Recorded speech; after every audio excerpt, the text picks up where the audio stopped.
Passt. Sehr gut. Geht's ab? Warte mal. Oder starten wir neu? Okay, here we are. Danny, how are you? Beat. I got my second COVID shot. And not always a party, isn't it? abgemurkst. But yeah, much better. Oh, that's good. Good. How are you? Oh, I'm fine. Yesterday I started this Discord thing, and it's fantastic. Over 300 members after a couple of hours. You know, it's so beautiful to see how the people discuss about releases and get them now or cry later, and building up their buying communities. It made the news here yesterday. KTLA Channel 5. Michael Ludwig's 45 RPM audiophile from Germany starts Buyers Club. Yeah, it's not only Buyers Club. And first we just do the thing for Europeans. Yeah. But then some of my American viewers said, "Hey, why only all Europeans? We have the same problem when we want to buy the European stuff." That's a good point. Yeah, of course we can do that for the Americans too. And the main thing, what I really love is that the people get in contact and discuss with each other. So I put a link down to the Discord if you want to see it for yourself. Maybe you do the same under your video, and so the people can join the Discord and get connected, which is, in my opinion, the most important thing nowadays. Correct. Yeah. Get information. You know, it's important to get the information. Oh, be quick! There is a new release. It's a limited one, and that really helps. That really helps. Agreed. Especially for those small batch records that are 1,000 or less. There's some vague reference to something I heard. Okay. But today we want to talk about Verve, right? Yes, that's right. Words. Okay, when it comes to Verve, what do you think about the new 12th LP album from Blue Note? Lee Morgan live at the Lighthouse. Unbelievable. Great announcement, huh? Unbelievable. Exciting that, you know, Kevin and Joe are back at it in full swing. And is Joe Harley is involved? I don't know. He isn't? No? I think he isn't in that case. Mastering is from Kevin Gray, pressing over at RTI, but I don't think that Joe Harley. He's not. Okay. Maybe on the background. Yeah. But anyway, Joe and Kevin are back together in the studio. They posted pictures on Instagram. Joe has a great account, and there's some mastering sessions going on back in full swing, and so exciting times. It is. Yeah. The only problem is my wife is going to kick me out of the house if I buy one more record. Yeah, she phoned me yesterday evening. She's terribly disappointed with you. Yeah, I know. It's I'm gonna be living in the doghouse with Porter. Okay, Porter, get down. So Verve, actually, funny enough, you know, when you texted me and said, "Hey, why don't we do a video on Verve?" You know, great minds think alike. I literally thought of starting a sort of, you know, 5 must-have records for each of the labels that are out there. And, you know, I think, you know, RCA, Verve, obviously, Impulse, of course, Blue Note, but, you know, that's kind of been like done to death, I think. But I think Verve is great to start with. I think so, yeah. Such a rich, such a rich history of musical expression and incredible artistry and talent. And gosh, Verve, I mean, it's an institution, isn't it? And I think a lot of money involved when it came to Verve. They bought some of the big war horses from Blue Note. I think, for example, Jimmy Smith, didn't they? I think, I think you're right. Yeah. Yeah. Okay, come on, let's start. What is one of your 5 favorites when it comes to audiophile? Probably all, at least in my case, I'm talking only about audiophile remaster. I don't have any originals from Verve, so I only show those kind of stuff.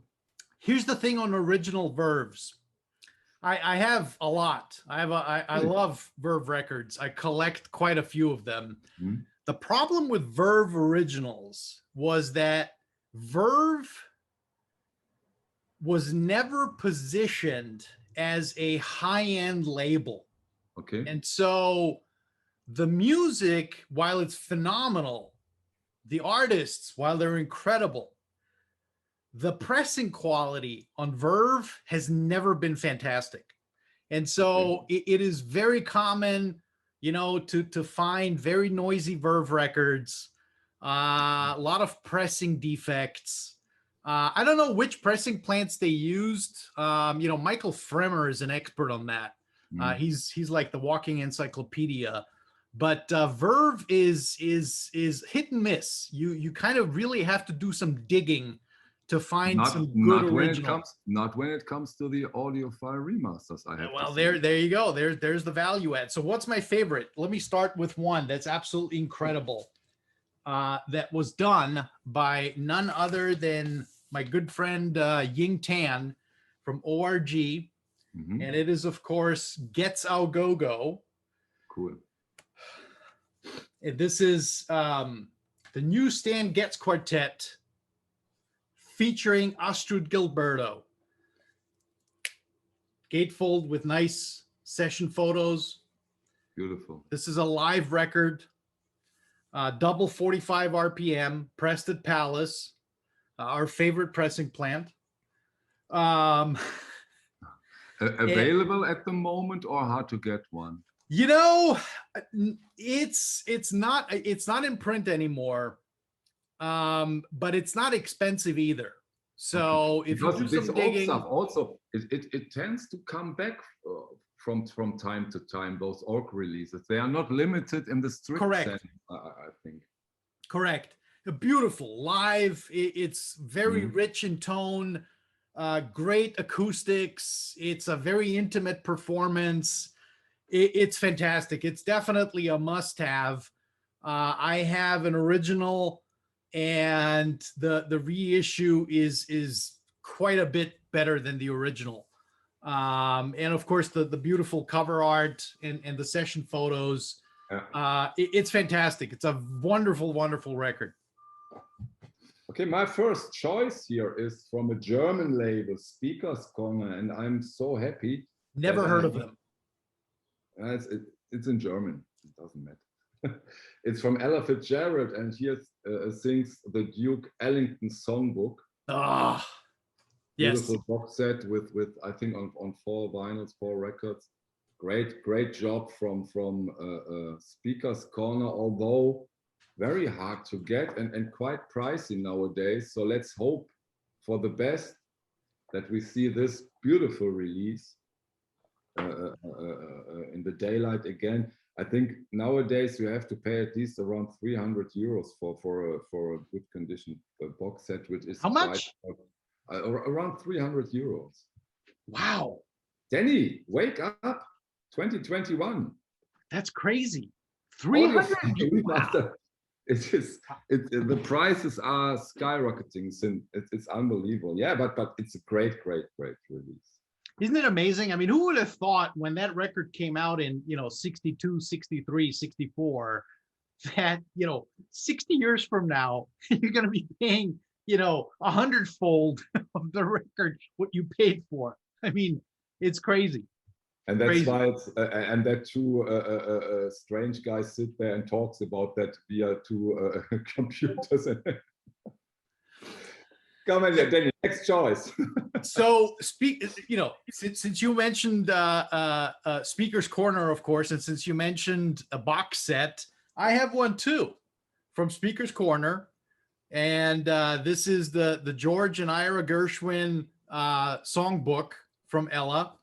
It is a monster of a reissue, 5 LPs plus a 7-inch 45 single with a beautiful book. This was the creme de la creme. I remember when I got this about 15 years ago. I was like, wow, this is my most prized possession. Nobody take it away from me. And I listen to this very often. It is beautifully recorded.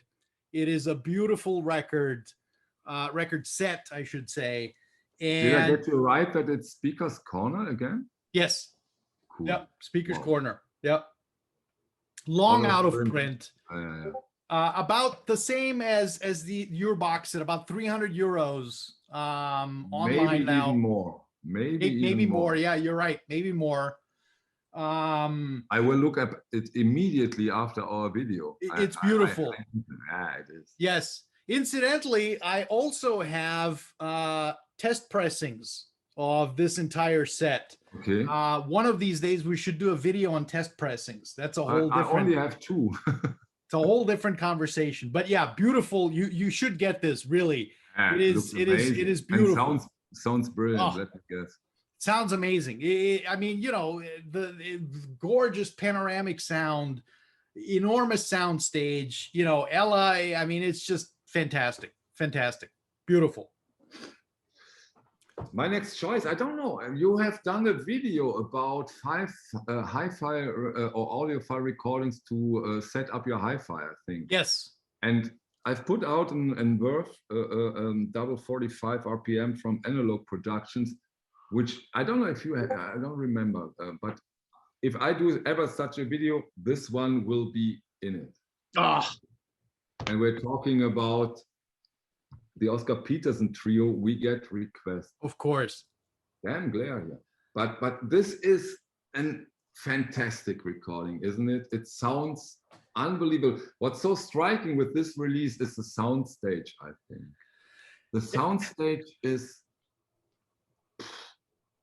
so stable, so clear, so prominent in the room. It's an unbelievable recording. And I think for now it's again available. I think he has done a repress, a small repress. I think you can get it. So beautiful. That glare. Okay, beautiful. But We Get Request. The Oscar Peterson trio is a phenomenal record, phenomenal one. Really, really like. And I can fully attest to the audiophile component because let me tell you, as late as pre-COVID, you know, I as you know, I go to typically 2-3 shows a year, hi-fi shows. You cannot pass a room where someone isn't playing that record.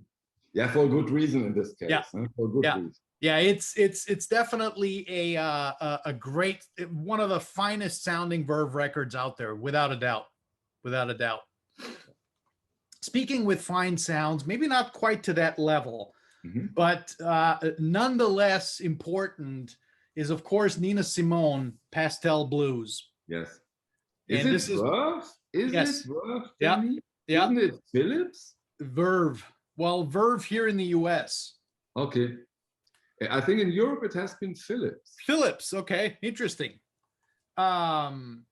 Beautiful. So this was this was among the first releases of the Chad Universal collaboration. Acoustic Sound series. Yeah, exactly. Acoustic Sounds, Analog Productions, and Chad was the executive producer, or however that constellation looks like. Assistant, overseer, overlord. Whatever. Ryan, I think Ryan K. Smith that did the mastering. Yes, beautiful. Beautiful. Must have. Still in print. Again, not limited, like you said. So, you know, if you can find it, buy it. If you can't find it, don't spend $200 on Discogs. It's going to come back. Wait, exactly. Yeah, great recommendation. I have something similar. A record I think has never, ever been shown on YouTube. It's the first time, probably. Wow. And I'm talking about Stan Getz I've never seen that. No, but believe me, it's a great one. That is incredible. Yeah, and I showed 2 copies because there are 2 versions. And I think right now, today, June 2021, you can get the 33 and the 3rd edition. Yeah. Acoustic Sound series, same series over that you talked about. And the 45 RPM. Ooh. And guess what? The 45 RPM, although you have to stand up more, which is not a bad thing in our age, it sounds significantly better. Although the 33 and the 3rd sounds very, very good. And if you hear it, you say, wow, it's amazing sounding, fantastic sounding, gorgeous, beautiful record. But then if you put up the 45, it's quite interesting how much more of dynamic and punch and speed you get from a 45. It's amazing. It's amazing to see that. I think, given that this is such an obscure title, I think it would be ripe for reissue from someone like Vinyl Me Please or Intervention Records, since it's never been done before. Yeah, we need more audiophile remasters of it, I agree. But all jokes aside, Danny, this is again. Yeah. And we are talking Verve, and that's so fascinating. Me included, you included probably. We always talk about Blue Note, Blue Note, Blue Note. Yeah. Maybe due to the Tone Poets, the classic series, the 80s series. But this Verve editions, they are outstanding. It was so hard for me to choose only 5 and not 10 or 15 or 20. Yeah. It's gorgeous. You can easily do 50. Yeah. It's stunning. You're absolutely right. They were done very well. And that is, of course, an evergreen. That whole Getz Gilberto trilogy is fantastic. I mean, it's fabulous. Yes. So going back to Oscar Peterson, okay. But this time it's with Nelson Riddle, another Speaker's Corner reissue. Cool. Wonderful, beautiful music, very sort of down tempo, wonderful recording. I have an original. I have to say the Speaker's Corner is dramatically better. Really? Yes, okay. Dramatically better. Plus it's pressed at Palace, so it's, dead quiet. I've cleaned my original several times, and you get it as good as you can get it, and then you kind of just let it be. But it's unquestionable that this is a superior sounding audiophile reissue, and no wonder Speaker's Corner chose it, because it's such a great sounding record. Very beautiful. I think it's out of print, unfortunately. But it's not expensive. You can pick this up for 30, 40 euros on Discogs or eBay. Beautiful. Important to know, at least here in Germany, those Speaker's Corner are around 30 euros when they come out. Yeah, beautiful record. Do you know who did the remaster? Do you know that? I don't. That's a good question. I don't. We can't know it all. We can't know it all. Yeah, I guess not. Okay, now after the big guns, Getz Gilberto, Oscar Peterson, Ella Fitzgerald. What else is there left? For example, Gary Mulligan meets Ben Webster. Yes, beautiful. I really, really do like it. It's 33 1/3. Beautiful. It wasn't part of the acoustic sounds, wasn't it? It was I don't think so, or not yet. No, it wasn't. But a fantastic release, and I think when it comes to Verve audiophile remaster releases, we really need to talk more about this fantastic album. It's top notch, well made. I don't know how the original sounds. Maybe you know it. I can't say much about it, but this one belongs into every Verve collection. Do you agree? Although probably not that prominent, not that famous as a record. It's a beautiful, beautiful record. You mentioned you don't know what the original sounds like. The one thing that is almost a constant from most of the original Verves is they all seem to have a bit of a muffled sound. Okay. It's hey, this is recording Verve, and then you get the Speaker's Corner, and it's hey, this is recording Verve. Okay. Maybe I'm overgeneralizing, but you get my drift. It's just I get it. there's some certain tonal qualities to originals that are beautiful and very rich and vibrant, but you know, it's a gamble to get a clean copy. Always. Yeah. And you know, to be frank, look, all these Verve titles were sold to death. It was pop music, right? It was Lady Gaga of the 1960s.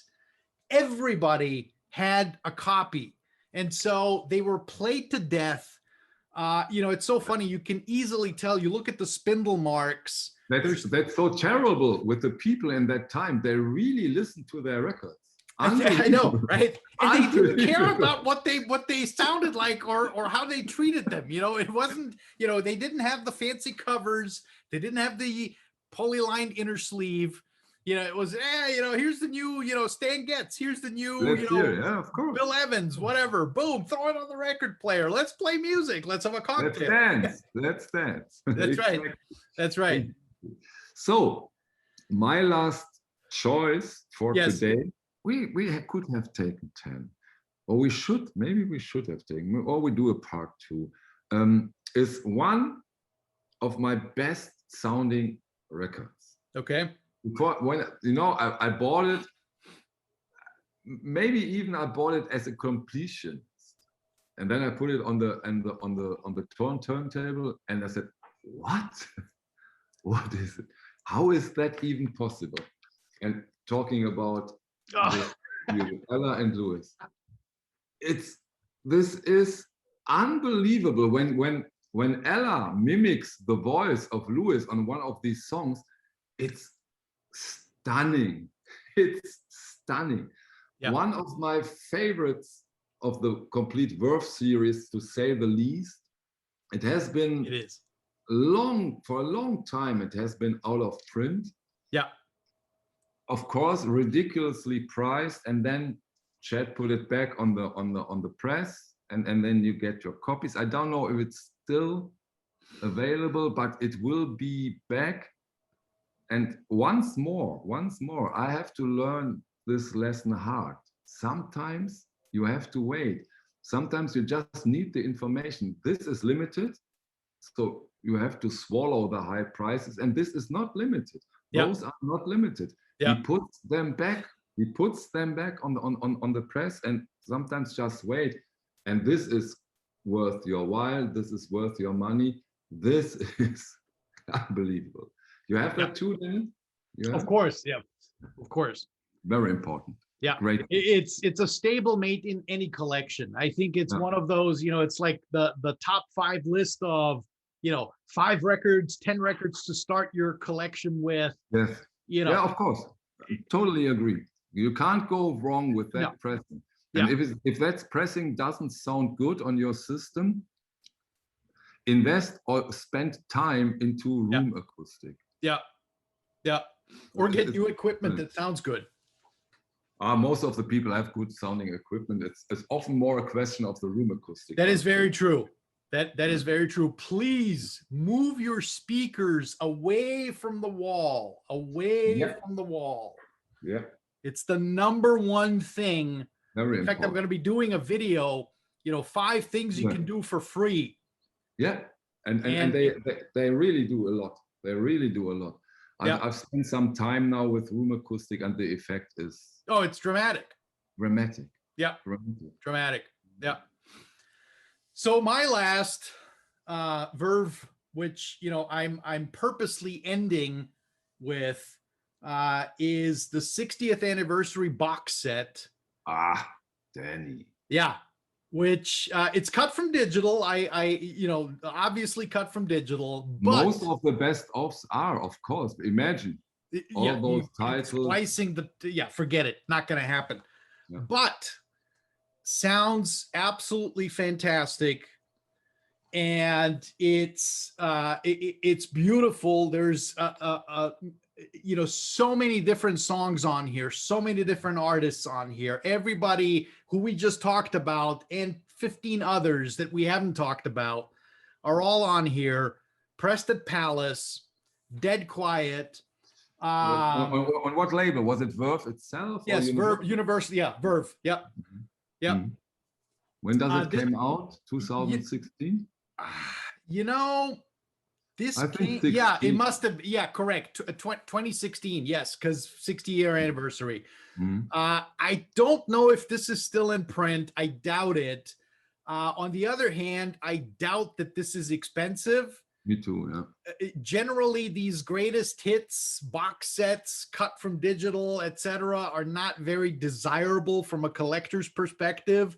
Yeah, or in my opinion, what makes those releases desirable is that you can get an overview and see, oh, this one, I really like this guy or this girl. So that you can get an overview and then make your ongoing decisions, which directions will I go and stuff like that. You know, great point. One phenomenal Verve artist that we haven't touched at all, Mel Torme.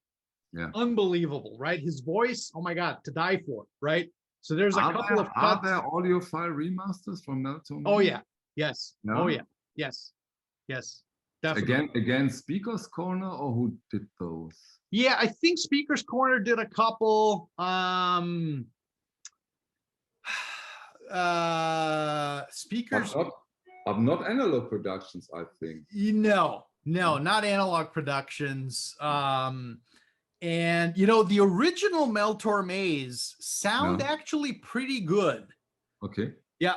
So, you know, I would, and they're not expensive. I mean, except for, you know, some of the creme de la creme titles that you're looking for. But they're generally not that expensive. And, you know, you can find, I mean, you look on Discogs, eBay, there's, you know, a mile long list of available titles. So, you know, fantastic catalog. You're right. Chad or Analog Productions, Vinyl Me Please, somebody, you know, Intervention Records should look at it will come. Issuing. It will come. Yeah, it will come. No doubt about it. Yeah. Okay, those are beautiful choices from you, Danny. Thank you. Likewise. So, what's up next? We don't talk about next Friday, do we? Oh. Should we talk about next Friday? That's a good question. Let's say something. This will be the biggest one so far, will it? I think so. I think so. So you definitely want to tune in.